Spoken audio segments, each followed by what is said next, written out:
simplifies things. Right, evening all. I hope we are all well. As you can see, I've not broken any limbs or anything, so I had a good time if you can, for those of you who can. We all can. Oh, good. Yeah. That's very nice. I hope you had a good time last week. I understand the reports are that you all behaved yourselves relatively well. I think you got 8 out of 10, I think was the result. So that's not bad, is it? Yeah, not bad. So tonight we are doing a conventional bit. So as I said 3 weeks ago, 4 weeks ago, it tends to be now convention after convention after convention, because I'm introducing you to what I'd like to call the pillars of bridge, the pillars of the bidding. They're really important conventions like Blackwood and other things, Stayman, that I'll tell you about. And there's about 5 or 6 that are pretty critical, of which this is one. Now, I'm going to introduce you to something extra tonight, and that is something in the box we have not yet looked at. So slowly but surely, we are eventually going to be covering every single thing in the box. We've dealt with all of them. They're all the bits. Well, I suppose you haven't dealt with every single one of them, but you know what I mean. I introduce you to that, which is when you jump in the bidding. I introduce you to that, which is double, when you take out the penalties. We are being introduced to one more thing in the box, and that is this card, which is blue. Every single box should have one, and it says alert on it. That isn't used to wake your partner up to go, come on, be alert. What this bid is used, this card is used for, is to let the opponents know one of your bids is weird, it's fishy. So a conventional bid is a bid where you, let's say, put clubs down on the table, when you don't necessarily have clubs. So an example of that would be Stayman. One of you opens one no trump, the other one bids 2 clubs. You may or may not have any clubs at all, right?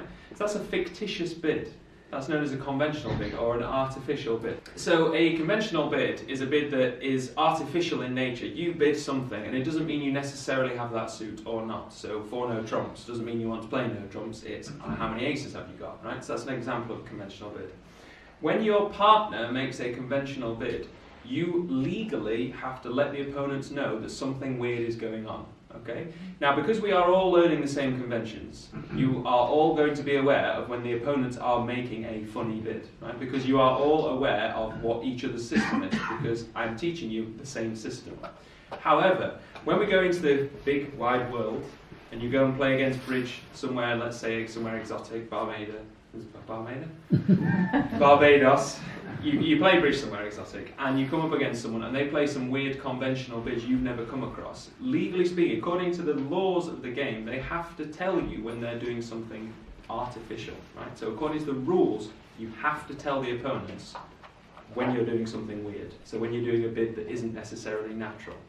So when we're first introduced to the bidding, 1 spade shows spades, 1 diamond shows diamonds. They are natural bids. You are bidding naturally. There is no funny business going on. But slowly but surely, you start to have these conventional bids that kind of seep into your bidding, like 4 no trumps, like Stayman, like this tonight. Do you have to alert on Stayman then? In theory, yes, but let me get back to that in a minute. Yeah, but yes, in theory, yes. Now notice I put a little asterisk here next to 2 clubs, or next to 2C. Whenever I put an asterisk next to a bid, that means it is an artificial bid. It's considered the annotation that you would write to say, this bid is artificial, this bid is conventional in nature. So whenever I write bid and an asterisk, it's because that bid is artificial, which means you need to alert that bid. Okay?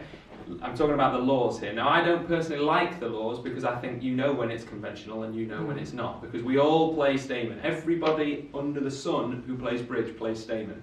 So the fact that you legally have to let the opponents know, by the way, that's Stayman, is nonsense, because everybody knows it's Stayman.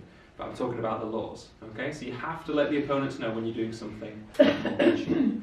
Now, there's an important differentiation there. Because, well, an important thing to point out.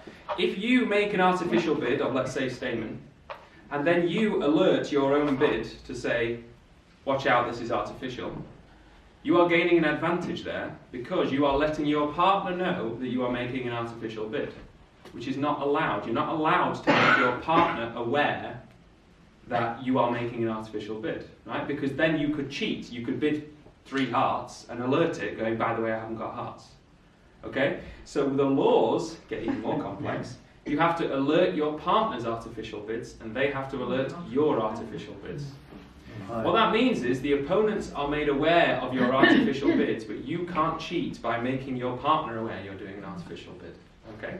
So, for example, I open one no trump, my partner bids 2 clubs, I have to tell the opponents, me, not the person who bid the artificial bid, but the partner, I have to tell them that is staying by using the alert card. When do you do that? You alert when they make an artificial bid.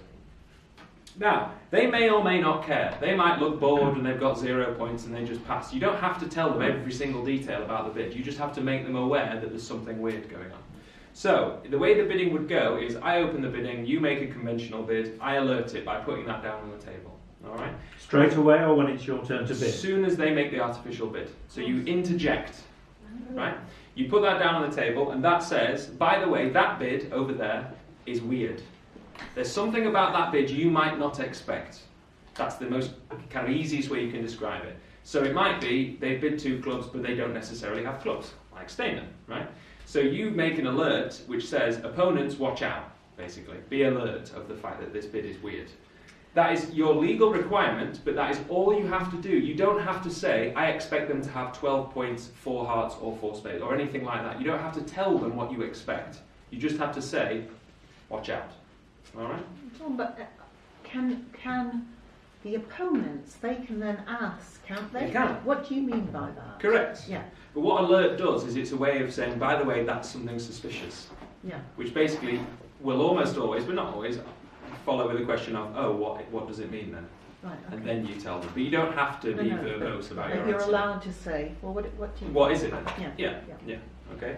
Now I'm talking about the laws because what I'm trying to do is set you up so that you can play bridge at any level. If I don't introduce you to this law now, and then you're playing 6 months down the line and you don't do this, in theory, you have broken a law. Not a real law, but a bridge law. So I really hope the police aren't going. So I wanted to introduce you to that because what we're now starting to kind of get more and more conventional in our bidding. When we first learn about the bidding, it's all natural, so there is no need for the alert card at all. We might as well not have it in the box. Now we are starting to, these conventional bids are starting to creep in here, there and everywhere. The reason I haven't really told you about the alert card yet is because Stayman and Blackwood are so incredibly frequent of conventions. If you forgot to tell the opponents, they would know anyway, because they are played by every single person who plays bridge. And I mean everybody. So their conventions I would consider so staple, you can almost argue they're natural in a sense, because they're so normal to play. Now, the convention I'm talking about tonight is known as a 2-club opener. So what you'll have realised is I tell you something in the bidding and then I ever so slightly tweak it about 6 weeks later. And then 6 weeks later on I ever so slightly tweak it. And eventually we get to a stage where the end stage is unrecognisable from the start stage. Okay? So what I'm about to do is undo a slight little lie I told you when we did preempted bid. It was a white lie, it wasn't a black lie. But it was a little fib. Okay? Now I'm going to give you the problem and then I'm going to sell you the solution, which was the white lie. Okay? So, imagine those north cards, you deal and you get that hand. Okay, firstly, I accept that is quite an unlikely hand to get because that is a lot of points and a lot of shape. Okay, so I understand this is an excellent hand. Now, let's just imagine, for some reason, bridge is a solo game. So let's imagine our partner has nothing. Okay, they have absolutely no help for us. How many tricks would we make on our own if spades were trumps? Realistically, how many tricks would you expect? So first, the way to look at that really is how many tricks would you expect to lose, right? So we would expect to lose 2 clubs, we'd expect to lose 1 heart, and that's about it, isn't it? Because we play the ace, king, queen of spades, and it's quite likely that the rest of the spades will then be ours. Not guaranteed, but quite likely, all right? So if we're being realistic to optimistic, we would lose 2 clubs and 1 heart. With me? Mm-hmm. So, if our partner has absolutely nothing, we're going to make game in our own hand. We're going to make 10 tricks of our own accord. Now, I appreciate that is unlikely. You don't often have game in your own hand. But, in our current bidding system, if we were to open this hand, we would have to open 1 spade, wouldn't we? Because if you open 2 spades or 3 spades or 4 spades or whatever, that's all a preempted bid, isn't it? So if you open 2 spades or higher, that says I have a weak hand with long spades, which is not true. So you have to open 1 spade. If you open 1 spade and it goes pass, pass, pass, How do you feel about that? Quite sad, right? Because you're thinking, oh, I was just about to make game and now we've missed game, okay? So there is currently a problem in our bidding system. And the problem is when you have a hand that is so good, you need to open something stronger than 1, and our current system does not deal with that. Because we either open 1 or we open a preemptive bid. They're your options. So we have a problem. You see? This problem won't happen very often, because it's not very often you have a hand that is so good you need your partner to bid. Here we require our partner to respond. We really need them to bid something, because we think we can make game on our own. Okay? So there is a gap. Now this gap used to be solved in the olden days, in the dinosaur days. We used to play, opening 1 was 12 to 19 points, opening 2 was 20 or more points. They're known as strong 2s. Now we actually play weak 2s. So I've introduced you to preemptive bids, opening 2, opening 3, opening 4, all as weak bids, right? In the olden days, it used to be opening 1 was decent, opening 2 was strong, opening 3 above was preemptive. However, the way the game's gone, the more aggressive you're bidding, the more you win.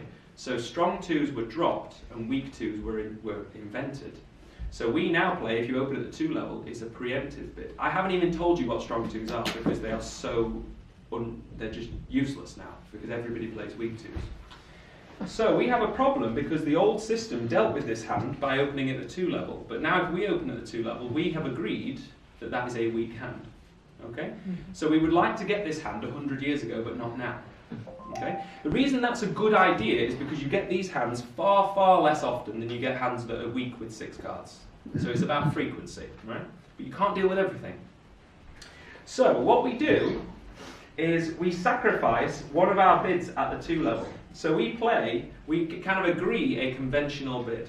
We agree that opening 2 clubs, hence 2C, is a conventional bid. So we sacrifice a weak 2 in clubs. We say we cannot preempt at the 2 level in specifically clubs. What that means is 2 diamonds, 2 hearts, 2 spades, preempted bids. 3 clubs, 3 diamonds, 3 hearts, 3 spades, preempted bids. Nothing's changed there. But 2 clubs specifically, we sacrifice and we use it to show an amazing hand like that.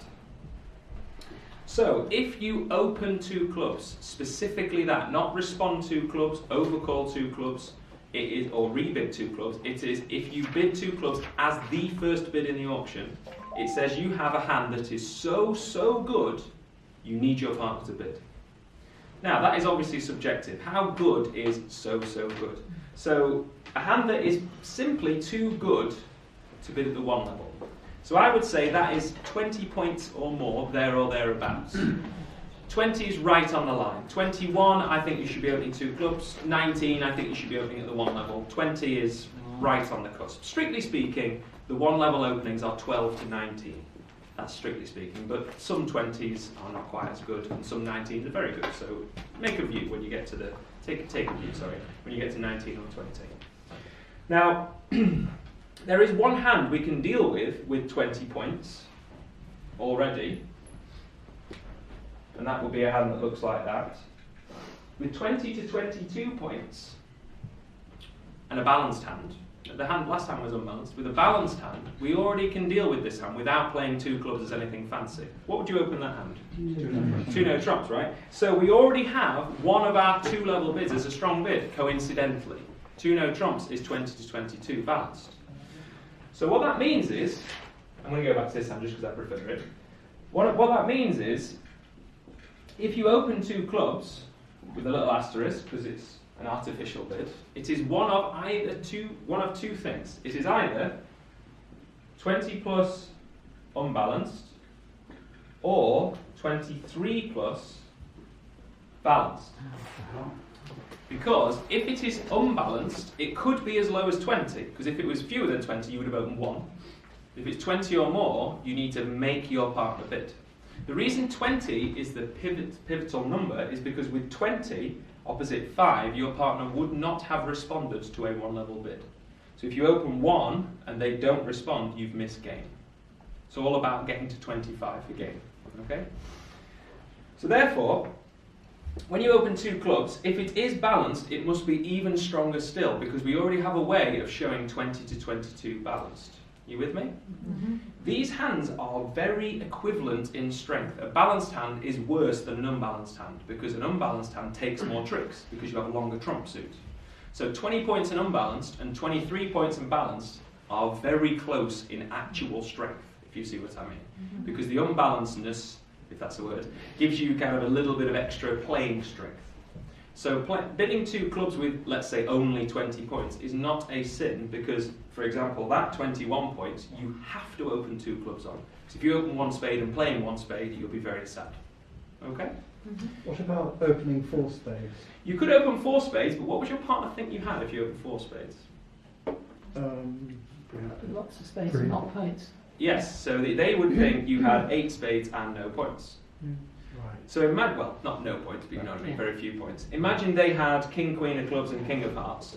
Hypothetically, I appreciate that's specific. If they had king, queen of clubs and king of hearts and you open 4 spades, they're going to pass, aren't they? And you're going to make 13 tricks. So this doesn't solve your problem. But I understand that's better than opening 1 spade.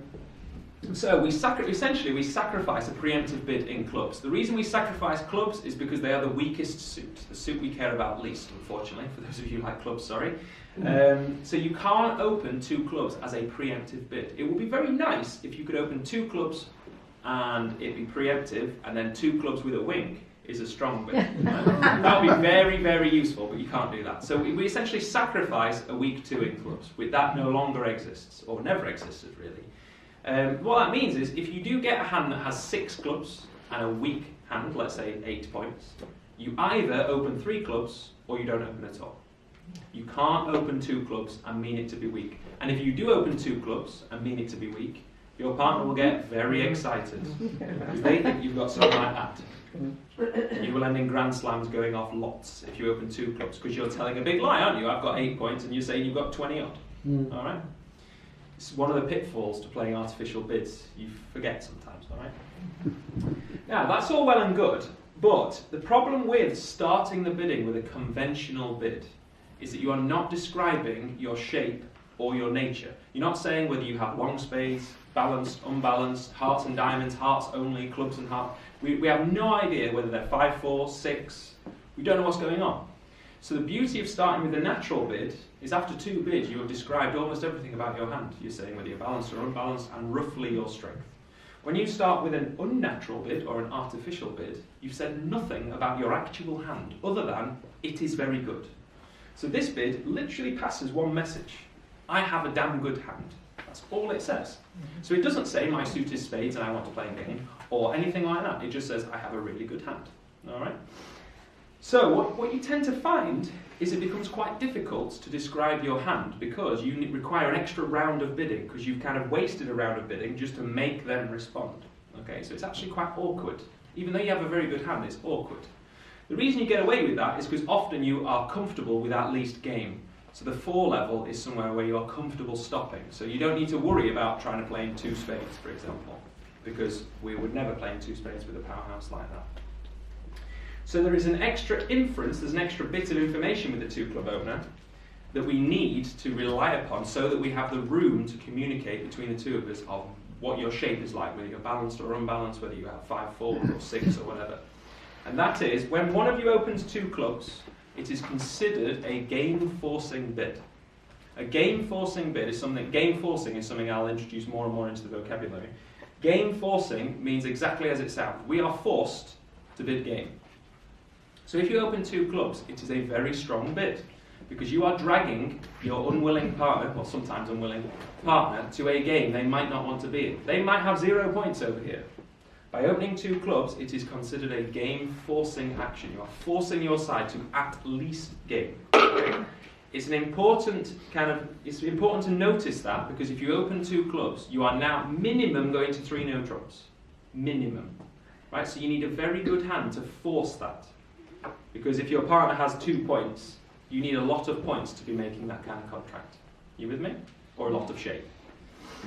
Now, if 2 clubs is 20 plus unbalanced, or 20 plus unbalanced, or 23 plus balanced. Don, could you just explain the difference between 2 clubs and 2 no trumps again, please? Okay, so if you open 2 no trumps, it's always balanced, and it's always 20 balanced. to 22.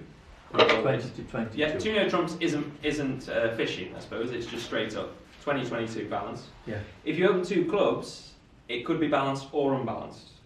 If it is balanced, it must be more points than 20-22, i.e. 23 or more.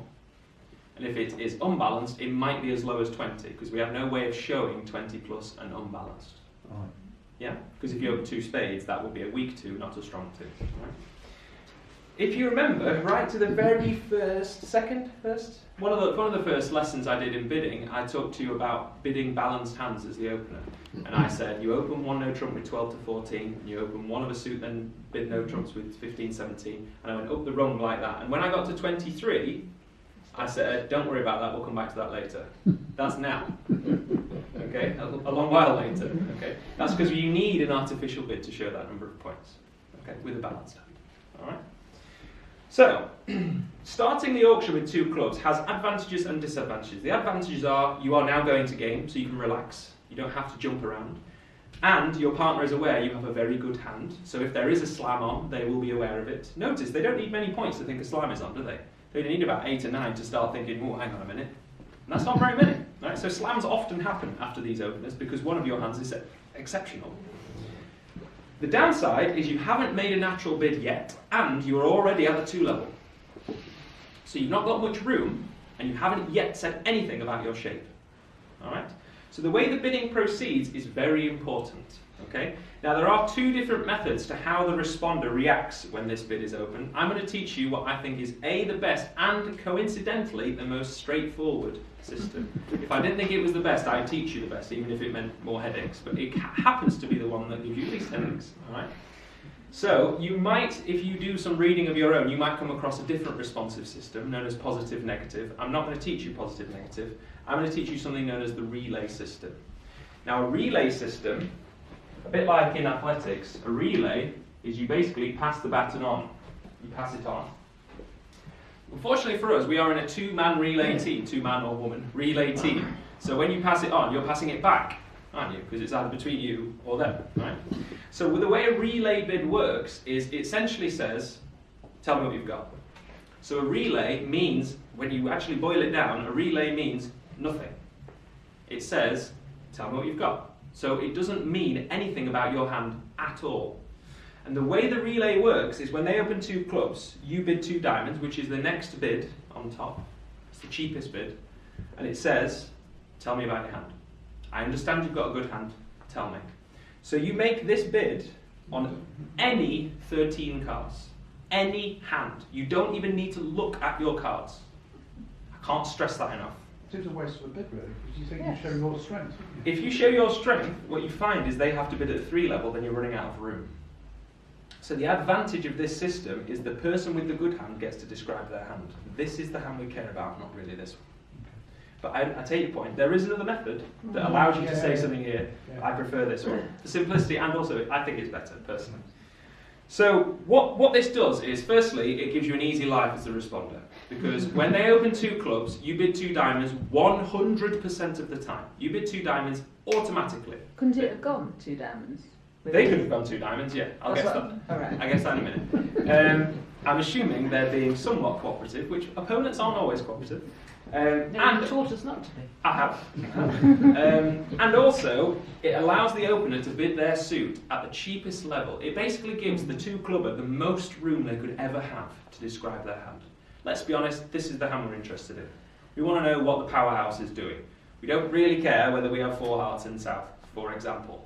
Okay, we want to know what North's about. All right? It happens in this hand that North has spades, so whatever South was bidding, North could have bid spades over it. But it might not happen. That might be diamonds, for example. And then you're pushing it up to the 3 level and so on and so forth.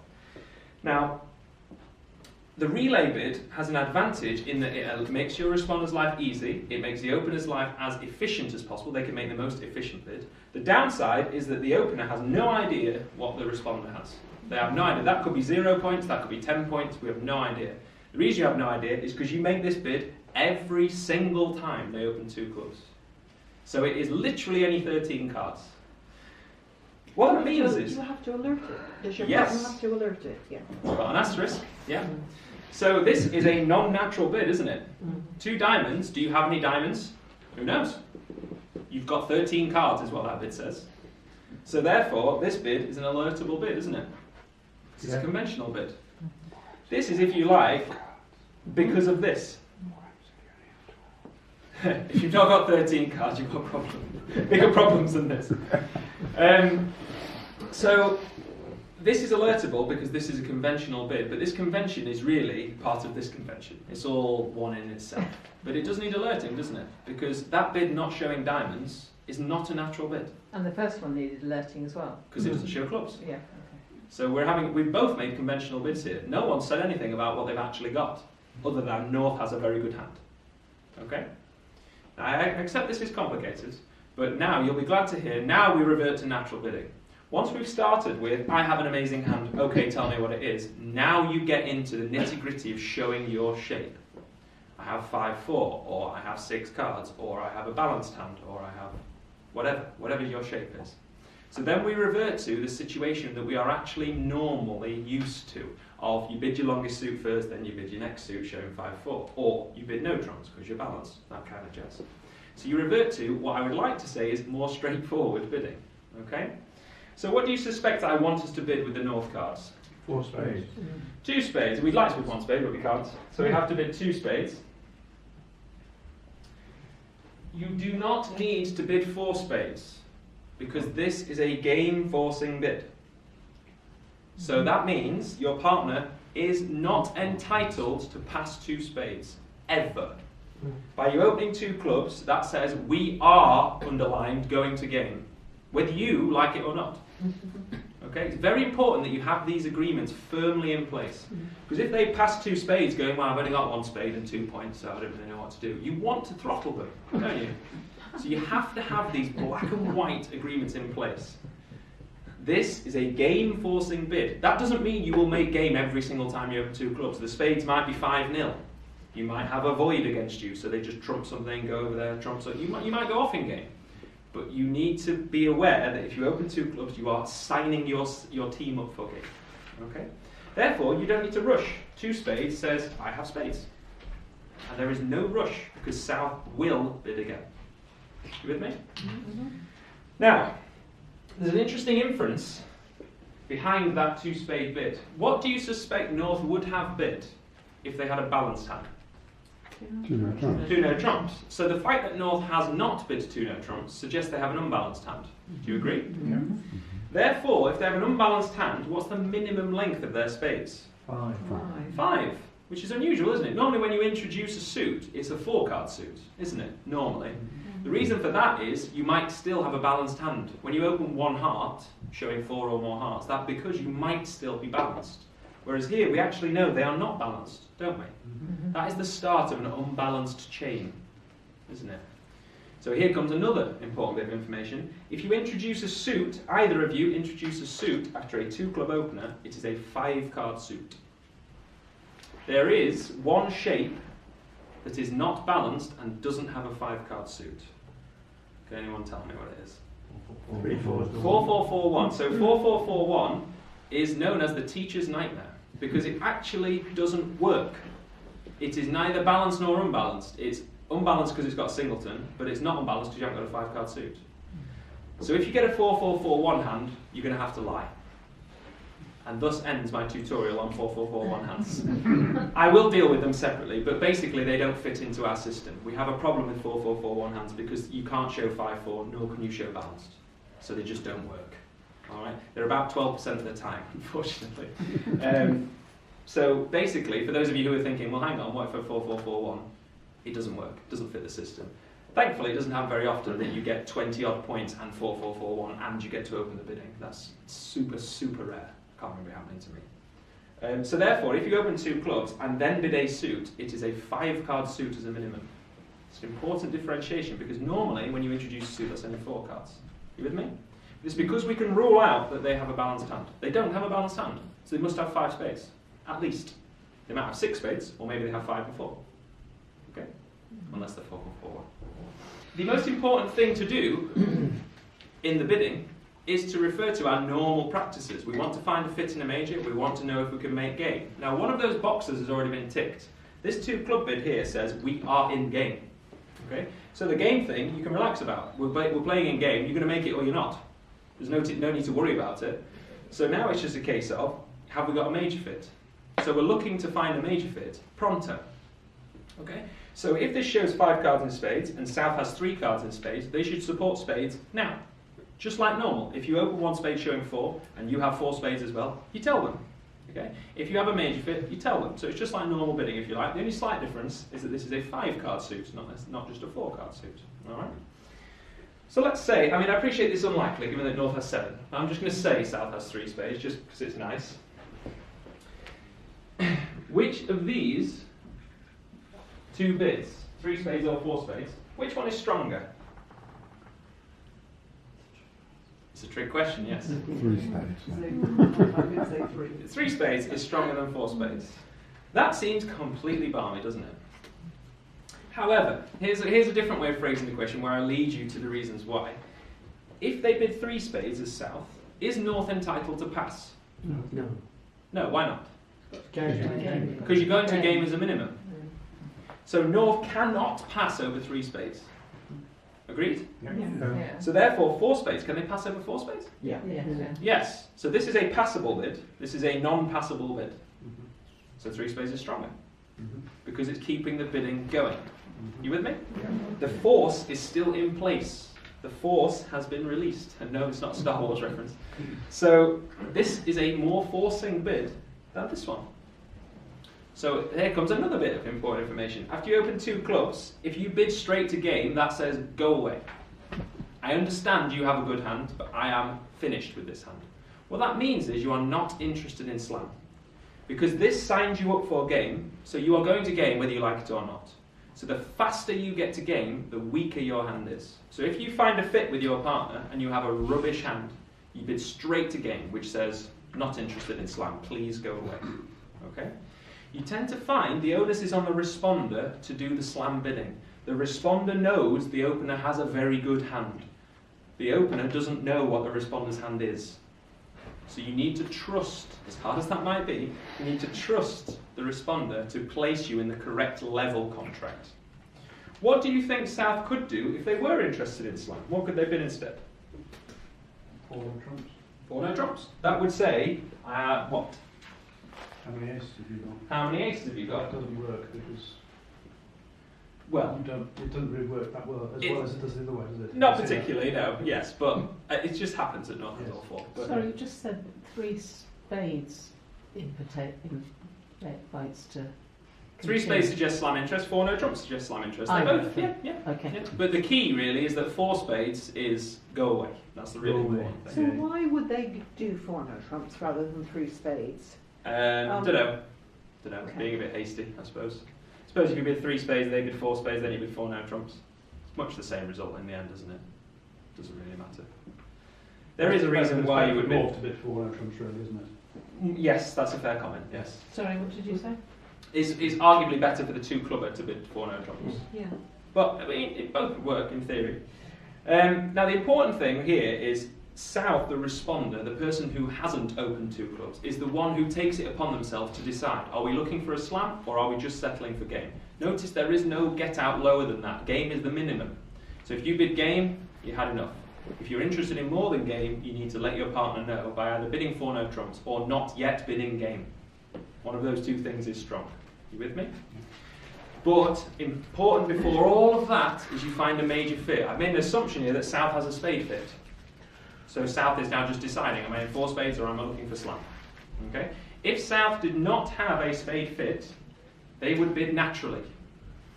Naturally, showing 5 cards if they introduce a suit. Without a 5-card suit, they would bid no trumps, just like the opener. So if South were to bid, let's say, 3 diamonds, that's a natural bid. That says, I do not have a spade fit, because if you had a spade fit, you would have shown them. And I have, how many diamonds do you think? 5 or more. Okay? Now you're not saying diamonds because woohoo, I've got a minor, because no one cares about your minor. The key bit of information there is you haven't got a spade fit. That's the main thing. So what do you suspect you should rebid as North? 3 spades. We're on balance, so we want to repeat our suit, which shows 6 or more spades. Do you agree? Yeah. Can South pass that? No. No.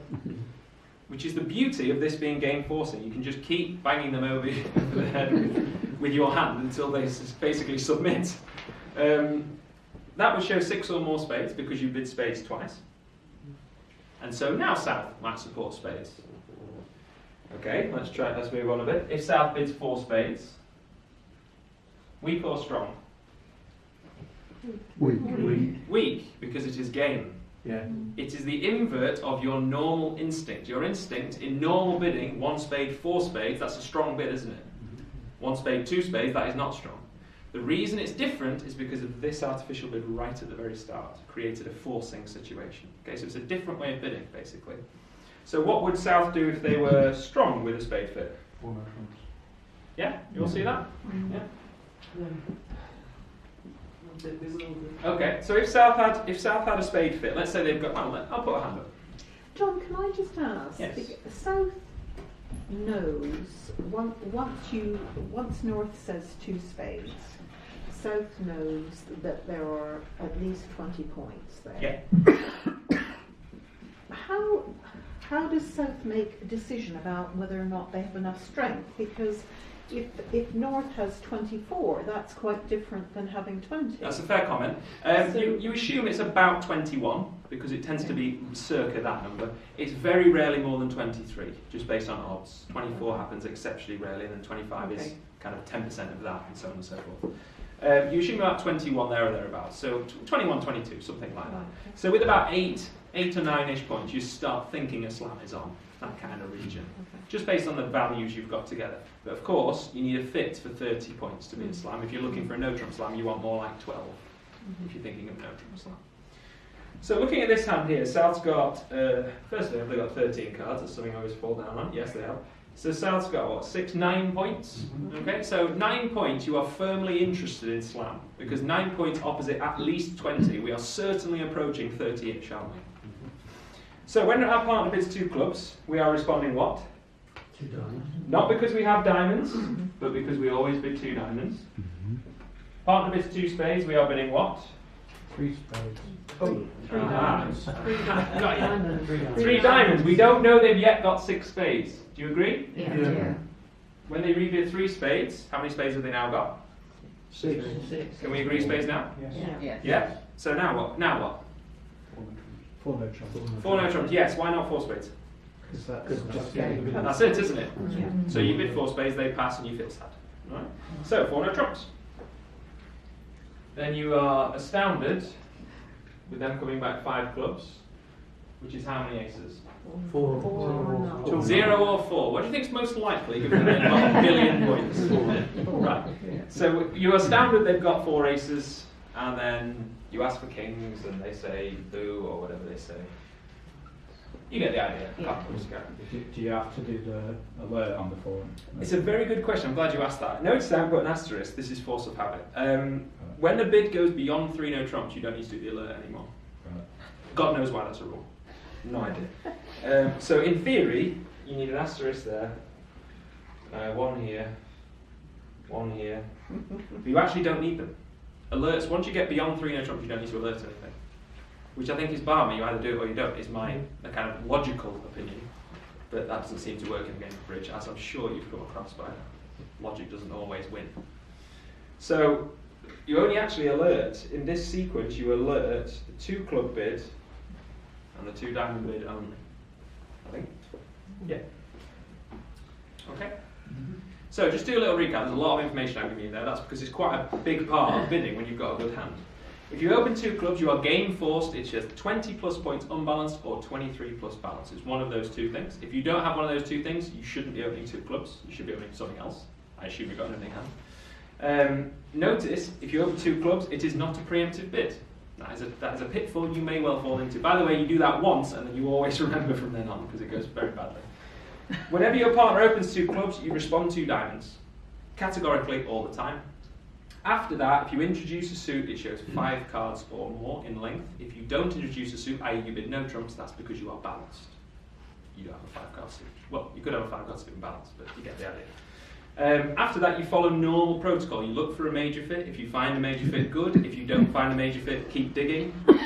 It might be you don't have a major fit, in which case settle for no trumps instead of a minor. Normal rules. When you find a fit in a major, you're then deciding the level. The responder is the one who pushes whether you go for slam or not. It is very, very hard as the person with 1 million points to not think slam is on. You're looking at your 22 points thinking, surely we have a slam on. You need to respect the fact they might not have anything at all. Okay? It's the responder that is the one that drives the team to slam or not. It's very, very important, because I have seen it. You look at this hand and you go, well, surely I'll just open 4 no trumps. The problem you've got is they might literally have 0 points some of the time. So it's the responder who decides. If the responder bids game, respect it. They bid game because their hand is rubbish. If they bid 4 no trumps, they're looking for a slam. Okay? That's about everything. And again, I just want to point out this is game forcing. You cannot pass below game. Cannot. I will shout at you if you do. No, I won't really, you know what I mean. So what have we got? Extra club and we lose a spade. Over 3 spades, you have a choice. You could bid 4 clubs, showing 5-4, or you could bid 3 no trumps. I prefer 3 no trumps because you've got the minors. Yeah.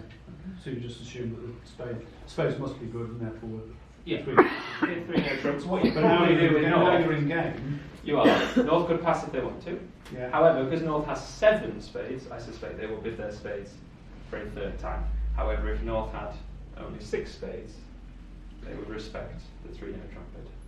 Right. So if we go 4 spades and now we'll probably go 4 no trumps down here because But if they But you don't want to be in a no trump slam here, do you? right yes. So it all works itself out, Very clever. isn't it? Yeah. What if North was balanced? If North was balanced, they wouldn't have bid 2 spades, 2 clubs, and 2 diamonds. Their first bid would have been what? Yeah? No? But wouldn't they bid 2 no trump? What's As an opener, yes, so they probably need a couple more points. They would need. Yeah. So the 2 no trumps is actually not equivalent to if you opened with 2 no trumps. No, because you open 2 clubs first, you have more points still. So 2 no trumps is an opening bid, 20-22. Yeah. 2 clubs, then 2 no trumps is 23 plus. Okay. Yeah. But it's And still then how balanced. would the responder do? Well, if you want to get really fancy, well, with this hand, they would probably bid 3 no trumps because they're not interested in their minor suits. However, if they had, let's make this interesting. You can always shoot an aspin hand. But that's all right. If they had that hand, they're interested in if their partner has spades or not, aren't they? However, if you bid a suit after no trumps, that's a 5-card suit, isn't it? Yeah. So how could you ask your partner for a 4-card major? Ooh. Ooh, that rang a bell, didn't it? 3 clubs. 3 clubs set is what would? Why would you bid 3 clubs? That's nonsense, isn't it? It's a convention. It's a convention. What convention would it be?